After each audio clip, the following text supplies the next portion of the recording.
Hey, good evening, guys. So this is a video that has been requested by Kelly, who wanted a tutorial on how to read tarot. Okay, so this is going to be my interpretation of it. I will try and stick to the traditional reading method as much as possible so you can understand it and the meaning behind the cards, etc. But really, the best way to kind of read it is intuitively. It's your interpretation of it, because even though there are standard interpretations of the cards, for each individual situation, they mean something totally different. But I will go through what each suit means, what each major arcana means. So basically, within tarot cards, there's 78 cards as standard. We have the major arcana, which are like trump cards, so these are the most powerful cards, and then you have four suits. So you have the cups, the wands, the pentacles, and the swords. And so, for example, with cups, it's all about emotions, it's about feelings. There's aces, and the numbers go up to 10. And then it's very similar to playing cards in that you have numbers that go up to 10, and then you have a queen and a king, but instead of having a jack, you have a knight and a page. So each suit, the number cards go up to 10. There's a page, a knight, a queen, and a king. Okay, so the cups are all about emotions, feelings, relationships, that kind of thing. The wands are all about action. A lot of the time, for example, in more adult readings, sexual readings, they represent the act of sex and just actions in general, actually carrying something forward. There's a lot of different meanings within these things. Pentacles, the pretty self-explanatory in that it represents money, the material, the physical things in life, the earthy, grounded things. And the swords are all about words, intellect, thoughts, things such as that. And they all represent a fire sign, not a fire sign, zodiac signs as well. So these represent the water signs, which are, I believe, Aquarius, Pisces, Scorpio. These fire signs, which is Aries, Leo, Sagittarius. These are the earth signs, which is Taurus, Virgo, and Capricorn. And these represent air, which is Gemini, Libra, and Gemini, Libra. What's another air sign? Gemini, Libra. Oh my god, it fell out of my head. Gemini, Libra, and I'm sure the other one will come to me as we go along. Okay, and then, like I said, we have the trump cards, which is like the major arcana. So these are numbered 1 to 20. Okay, so there's lots of different layouts for the readings and things. I don't really follow a set layout myself because the cards just tend to jump out at me when they want to be found. So I don't really follow any particular layout. I mean, you can do like a Celtic cross and things like that, which I may do in another video if you're interested, but it's really more about the actual meanings of the cards and what they mean intuitively. So we'll look at these cards. So sorry, there's 21 of these cards. That's gone on the top, it should be on the bottom. So the first card is the Fool. Now the Fool kind of represents having sort of a carefree attitude to life, just taking risks, not really thinking about the future, just living for the moment kind of thing. I mean, if you look here, she's about to fall off a cliff and she doesn't care because she's so preoccupied, so it can point to carelessness as well, recklessness, immaturity, foolish behavior. The Fool in most decks is represented by a child as well, so it can represent childhood. In that respect, it can represent children in readings. Pregnancy readings in particular, it represents children.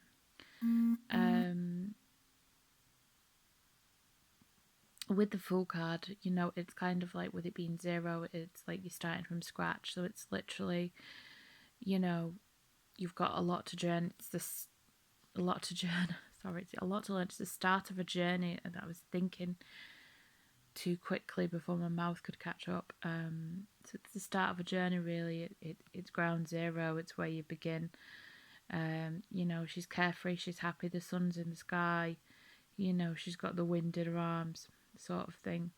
So it's really kind of a starting point. This always kind of gives a light-hearted energy to readings, but sometimes dependent on the surrounding cards, it can represent immaturity and sometimes being quite reckless and selfish. So that's just a brief overview of what the Fool card means. So next we have the Magician, which is number 1. And the Magician, represents someone who is powerful, who has the ability to manifest what they want. They're able to manifest what it is that they want. And if you look, they have all of the suits here with them. So they've got the Wands, the Cups, the Swords, and the Pentacles. So what this shows is that they are able to use the tools that are put in front of them. All of the tools, so their intellect, their emotions, their creativity, their actions, and their material possessions in order to manifest what they want. This can represent someone, who is actually magical. They have magical abilities. But, it's more about someone who isn't afraid to learn from, everything they've experienced, to use their intellect, use their emotions and creativity all together to create the Pentacles, a lot of the time, because the Pentacles are something that's tangible.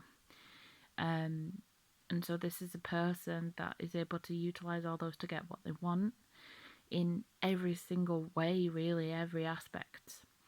In reverse, it would mean that you feel that you're powerless to somebody else, that somebody else is taking credit for your work, that somebody else has the things that you want and you don't know how to achieve them. It's about feeling blocked. It's about feeling things aren't going your way. It's not being able to see your own power and your own worth. So obviously upright is the best way to be for this one. So that was just a brief overview of the Magician there. So let's move on to the next one, which is the High Priestess. Now this card always comes out for me because I am psychic and I am intuitive. This card always comes out. Usually when I'm asking the same question over and over again to kind of tell me, come on, you already know the answer to this question. It's about psychic ability. It's about using your intuition. A lot of the time it does pop up to remind you that you already know the answer to the question that you're asking, and to just kind of go with that. You see here she's got the white pillar and the black pillar, so obviously there's a good and bad side to this. It's just really having the foresight to look at the situation around you and follow your intuition and go with what that's telling you, really. It's a very, very powerful card. It's very feminine.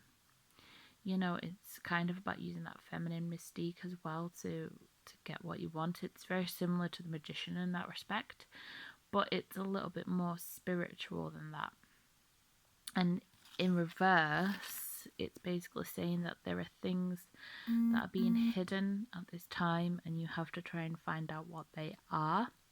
It can also mean turning your back on spirituality, on who you really are, to fulfill the needs of other people. Their desires and their wants and things like that. It can also represent, I find, in reverse, sometimes someone who, instead of using like white magic, they're using dark magic for their gains. So it can be representative of that as well. So, that's just something to bear in mind with these cards. But again, these are all subjective. It really depends on the kind of reading that you're actually doing. And I mean, all decks come with a little guidebook anyway that give you, the meanings of the cards. For example, here, let's just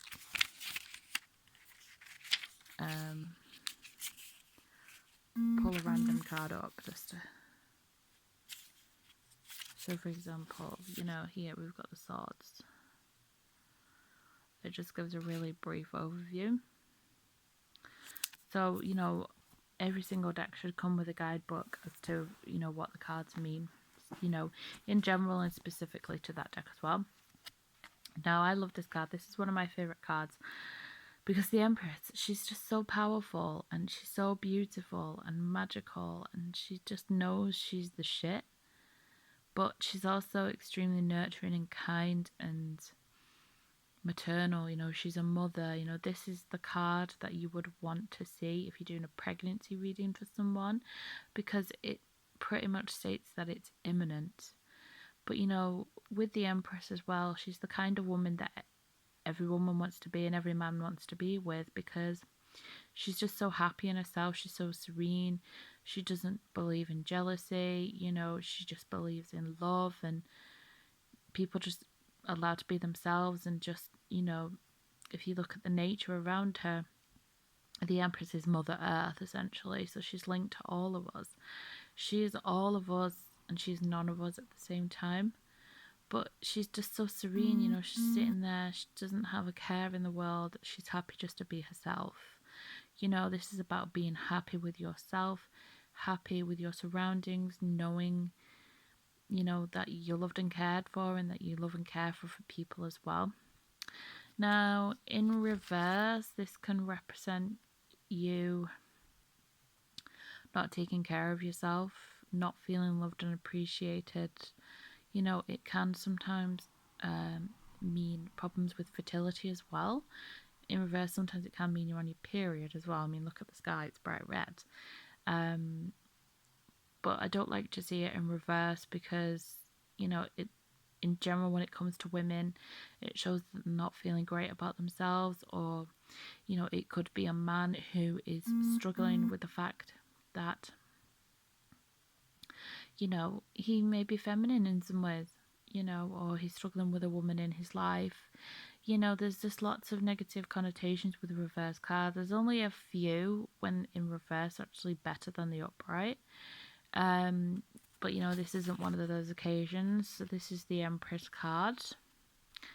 I like this deck because it's the closest one to the standard tarot deck. The only difference is they've made it inclusive for all kinds of people, LGBTQ, hetero, gay, lesbian, transsexual, transgender, whatever you identify as, they've included it for everyone.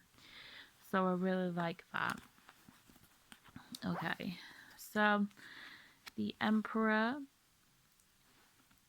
is usually a male energy. This person, they could be gender fluid, but it doesn't really matter because all it is about the energy. So the energy behind the Emperor is someone, who's a leader. They're quite authoritarian. They are firm but fair. They tend to be quite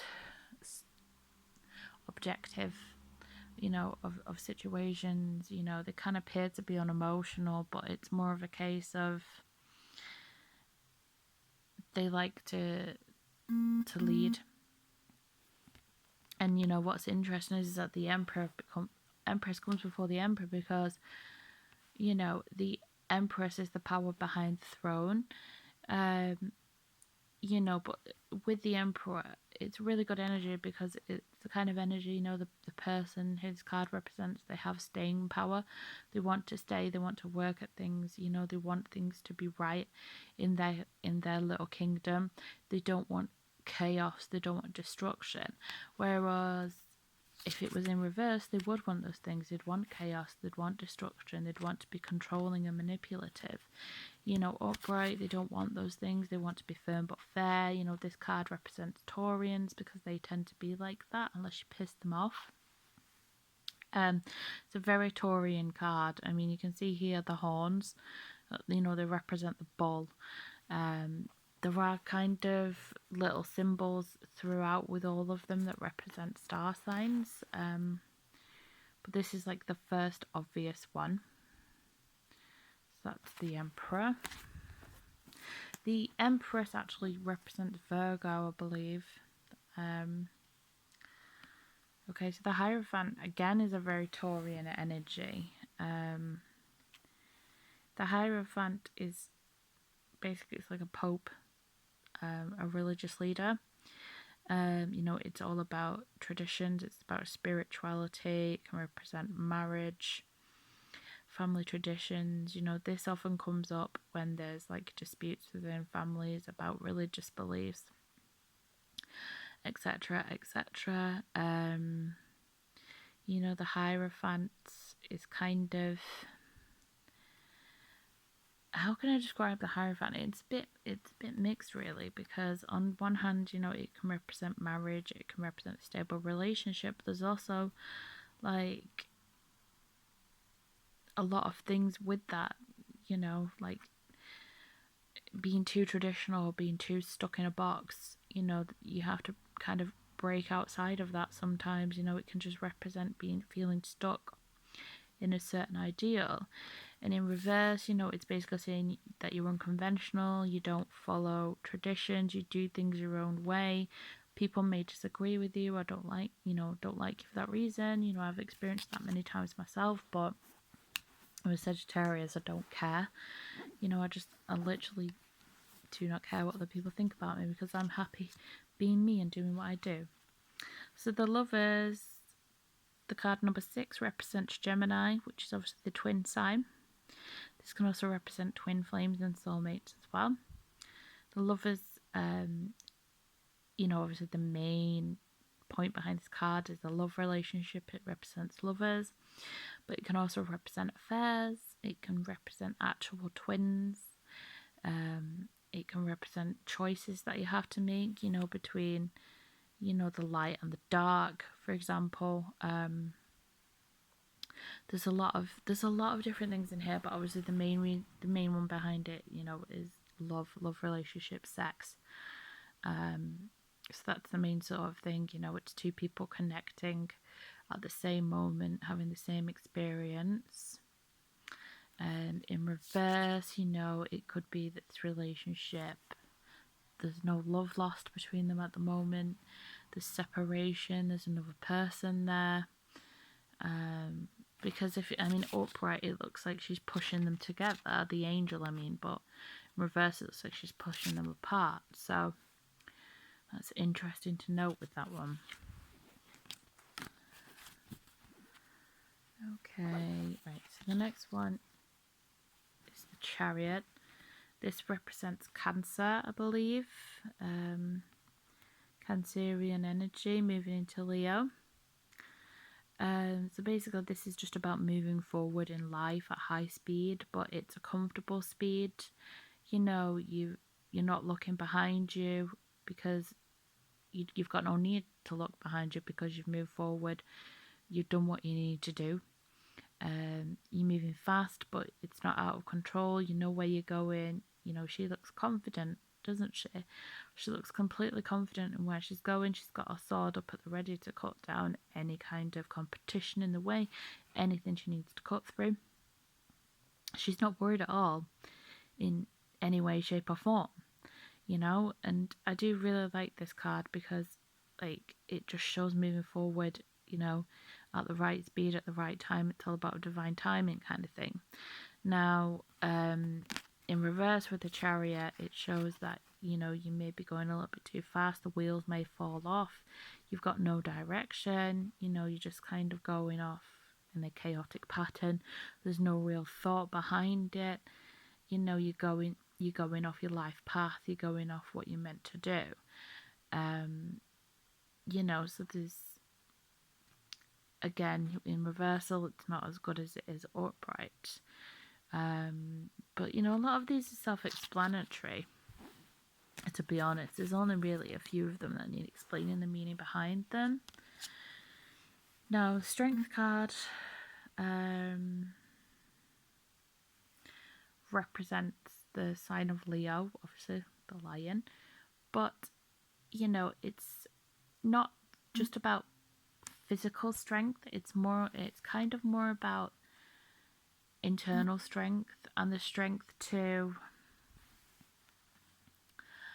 kind of take on any task, head forward. You know, she's not afraid. You know, she's got a hand on the lion's head. She's not afraid of him because she's got the inner strength to know that she can get through this. You know, she's got complete faith in herself and her surroundings and what's going on. She knows it's happening for a reason. You know, she has the inner strength and love and kindness to carry this through, knowing that the lion will not bite her, you know, because she's doing good things. You know, it's about strength of mind as well, strength of character, strength of kindness. You know, there's a lot of different meanings to strength. You know, strength is different to every person, you know, and that's the important thing to remember here. You know, in love, it represents good, strong relationships with strong bonds, strong foundations. You know, the same in kind of business readings, career readings, you know, just anything really. In reverse, you know, you're feeling a lack of strength, a lack of moral fibre, you're feeling insecure, you're feeling afraid. You know, you feel like you're going to get your hand bitten off every time you try to take a step forward. You know, so again, this is a card with a reverse meaning that is not positive. Okay, the Hermit, this represents Virgo. It's weird because these cards, like, they seem to start out like they're going to follow a pattern, but then they don't. Like, I mean, in terms of star signs, the Hermit represents Virgo. They're very kind of, they like to spend a lot of time alone, at home, deep in thought, you know, very spiritual people, quite psychic, so being around big groups of people doesn't really suit them anyway. You know, they're the kind of people that don't mind being on their own, they'd prefer to be alone than be around other people. They're very wise, they're very generous, you know, they understand there's a reason behind everything in their life, and they take it on the chin and they learn from it. You know, they take the time to sit and learn and think about, okay, so this has happened, let me think about it, now I understand why. You know, the Hermit, it's not as bad as it sounds. You know, it's actually, you know, that they're fine with this loneliness a lot of the time. They prefer it that way. Now, in reverse, this is someone who has had loneliness thrust upon them. I'm seeing this card a lot at the moment because we're in lockdown. People who are being forced into this and they do not like it because it's not who they are as a person. This person is someone who isn't spiritual. They're not listening to the messages that are being given to them. They're not following that advice. They're doing everything they can to push against that, push away from it. You know, this can also be a person who has found themselves alone after a relationship and they're hating it. So again, it's just subjective depending on the reading itself.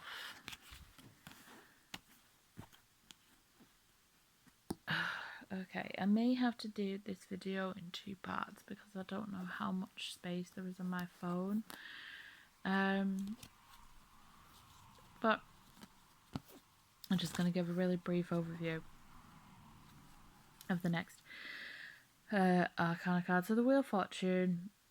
Pretty explanatory, you know, it's all about good luck, it's about cycles in life. You know, obviously, if you look here, she's cool, calm and collected, everything's fine, she's on top of the world. You know, usually relates to like money, big wins, you know, feeling like you won the lottery and love, that kind of thing. But equally in reverse, you know, it can represent losing everything in one go. You know, life is a gamble at the end of the day, and it just really depends how the wheel's going to turn on each, you know, on a daily basis, that kind of thing. You know, so this is pretty self-explanatory. Okay, so the next one we have is Justice. This represents Libra. The Wheel of Fortune, it doesn't have any sign attached to it. I think it's just ruled by Saturn or Jupiter. I think it's Jupiter, which can sometimes be Sagittarius, but it doesn't actually have a sign attached to that one. But Justice has Libra because it's balanced. They've got the scales. But it's really about karma, you know, in respect. So if you do something good, you'll get good karma. If you do something bad, you'll get bad karma. You know, in the upright position, it basically means that if you're fighting a battle at the moment, it's going to go in your way as long as you've done everything right and you've fought fair. You know, that's how it's represented. And in reverse, you know, you've been treated unfairly or you've treated someone else unfairly and karma's about to come. So that's really the kind of very basic version of what that card means. Okay, so the next one is the Hanged Man. It's about indecision. It's about being able to move forward, mostly by your own doing. You know, you could easily cut yourself from that rope, but you're just kind of hanging there. You know, it's about being in a position where you feel like you can't move forward, you don't know what to do, but if you actually just look around you and cut that rope, you'll realise that it's quite simple and you can move forward and do the right thing, make the right choices. In reverse, you know, it's just kind of like, you know, the rope's there, you know, you could cut yourself down, but you're just choosing not to at the moment because you just can't be bothered with the hassle. That's basically what it means. Okay, right, Death. Okay, this card is scary and it's not as ominous as it means. You know, it's not like a physical death. I mean, it's very, very rare that it actually points to physical death unless there has been a death recently. Then it's just kind of pointing to that. But it just usually means the ending of a cycle. Something's dead and buried. It needs to end. It's ended for a reason. You know, everything, you know, all things end.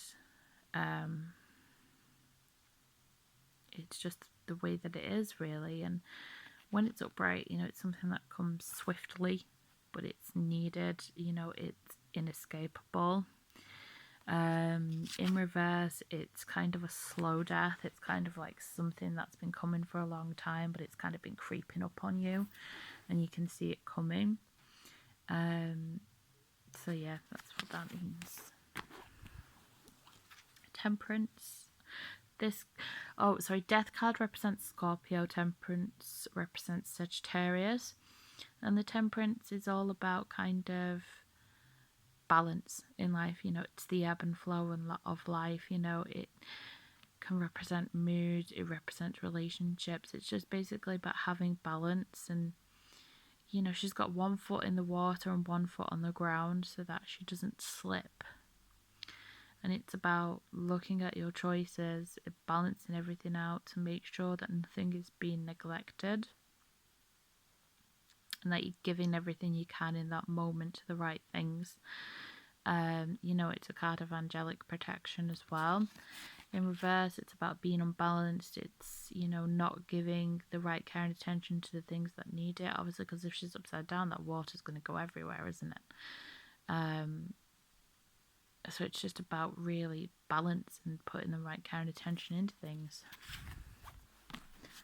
Okay. The Devil represents Capricorn, but it also represents everything that's bad or evil, so sex, alcohol, gambling, drugs, negative thinking, abuse, kidnap, just anything bad you can think of. You know, so it kind of represents all the sins in life, should we say. Yeah, so that's pretty straightforward. And then in reverse, it's kind of turning your back on those things that aren't good for you in order to be able to move on and be a better person. That's the very kind of standard definition. The Tower represents sudden change. A lot of the time it usually isn't good, it's quite catastrophic. But the reason for it is, if you look at the foundations, they're not strong, they're not stable. I sound like Theresa May, but yeah, she was a broken record, wasn't she? But it's basically saying that it has to change because it wasn't stable, and it's to show you that it wasn't stable, and you need to rebuild, rethink, heal, move on. That's what it's there for. So it can be quite frightening to see this, but it can also be like surprising things that you weren't expecting that completely like change your plans, but they can be quite good, so there's a positive to that. In reverse, this is more positive. It means a near miss, a near escape. So for example, it could be that you almost get fired, but you don't. It could be that you have an argument with your partner, you thought it was the end, but then, you've both kind of thought about it and realised, what, we can work on this. So this is one of the cards when in reverse, it's actually very positive because it actually looks like she's flying instead of falling, and that's a really beautiful way of looking at it. Okay. This is the Moon, which is ruled by Cancer. So the Moon is all about emotions, it's about the occult, it's about the mysterious. It's also linked to animals as well, but it's just really about being ruled by emotions, being ruled by the moon and the water. It's about mysteries, it's about jealousy, anxiety, just anything that's ruled by emotions, essentially. But it's kind of like, when it's upright, it's about taking charge of them, not letting them take over. In reverse, those things are out of control. Jealousy's going crazy. There's rumours about, there's gossip, crying. This usually represents a very bad menstrual period as well. But yeah, it's all about emotions and mystery and psychicness, and yeah. Okay, the Sun, obviously this is a really happy card. Happy, happy, happy card. This represents Cancer and Leo. This card, in fertility readings represents the child as well. But it's a very happy card. It's just about, the light being shone on things, enjoying the warm weather, enjoying life, living in the moment completely carefree, just feeling the sun on your skin. Being blissfully happy, and life's good. In reverse, obviously it's still positive, it's just not as good. There might be a few things that you have to iron out here and there, but in general the meaning is still good when it's reversed. Okay. So the star represents Aquarius. This is about making wishes, it's about manifesting. So this is a really, really good card to get because it's, you make a wish on this card and it usually comes true. It can represent heaven sent relationships as well, soulmates, twin flames again. It can represent, that someone thinks that you're absolutely out of this world. It can represent celebrities. There's all kinds of meanings behind this card. And in reverse, it's like all hope is gone. There's nothing to feel hopeful about, depression, anxiety, that kind of thing, that, the light's gone out of your life, essentially.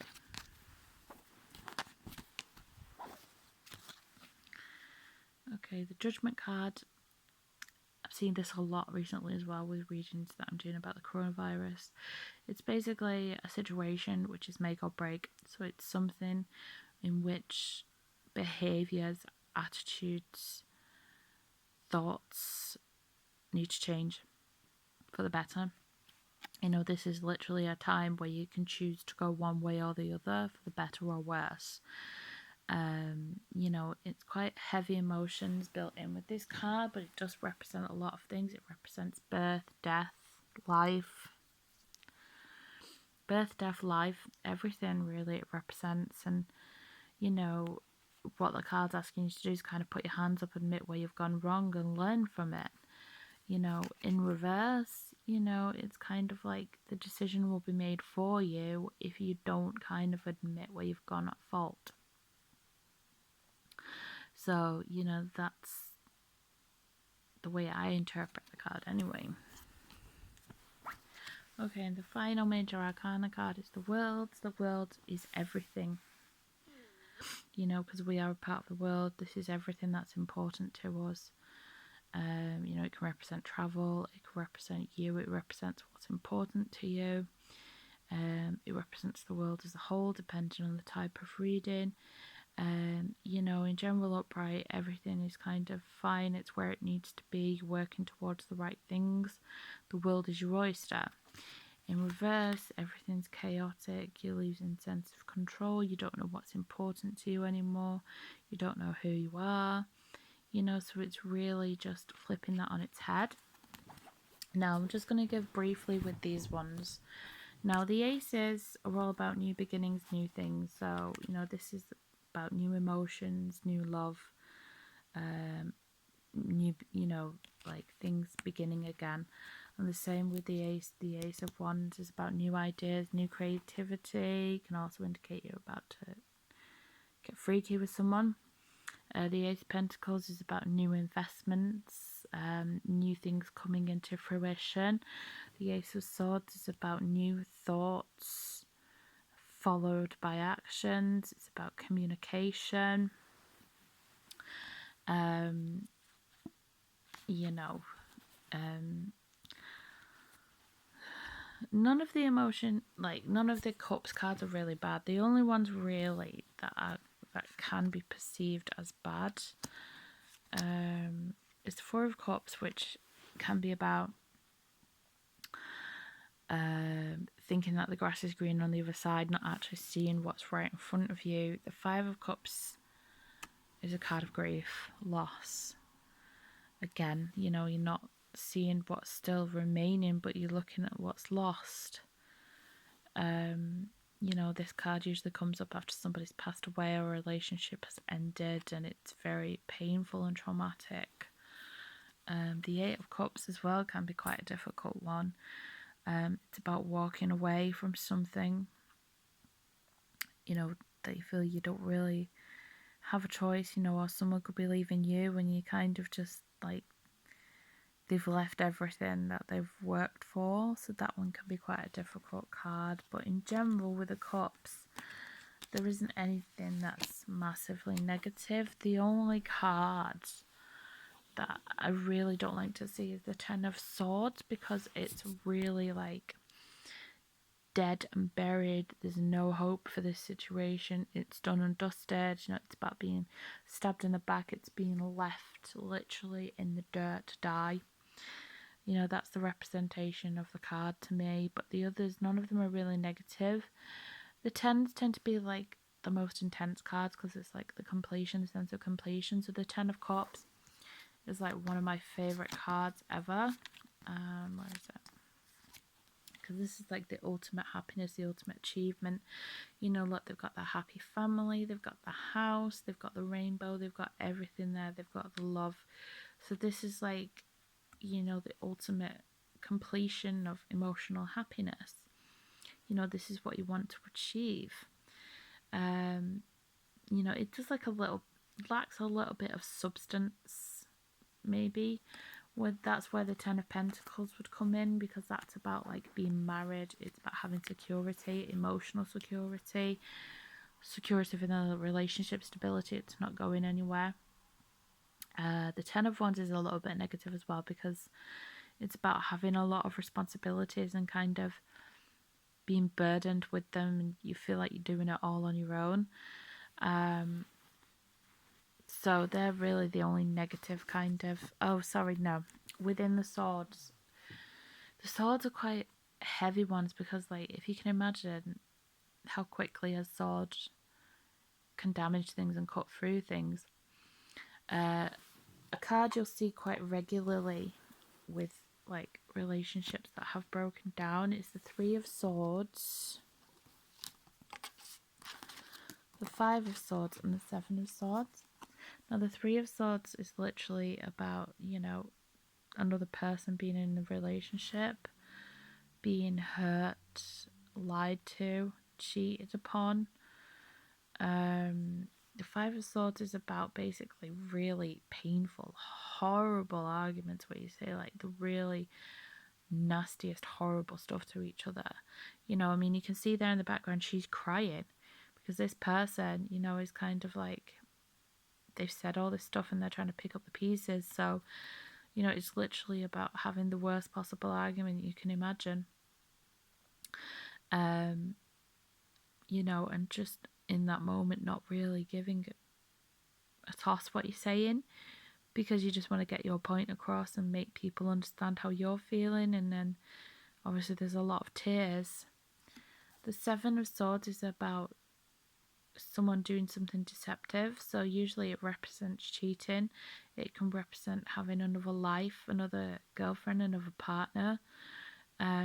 You know, so these are the cards to really look out for, you know, in any respect, not even just in relationships. They're really bad cards to get. You wouldn't want to see them. If there's in reverse, you know, it shows that, you know, they've been aware of that something has gone on, but they're moving past it, they're healing. In reverse, the Five of Swords is like kind of, you know, you've dropped your sword, you're not fighting anymore because, you know, it doesn't serve anything to behave that way. In reverse, the Seven of Swords indicates someone knows that they've done wrong and they feel bad about it and they want to correct it. So these ones in reverse are better than they are upright, if that makes sense. Okay. So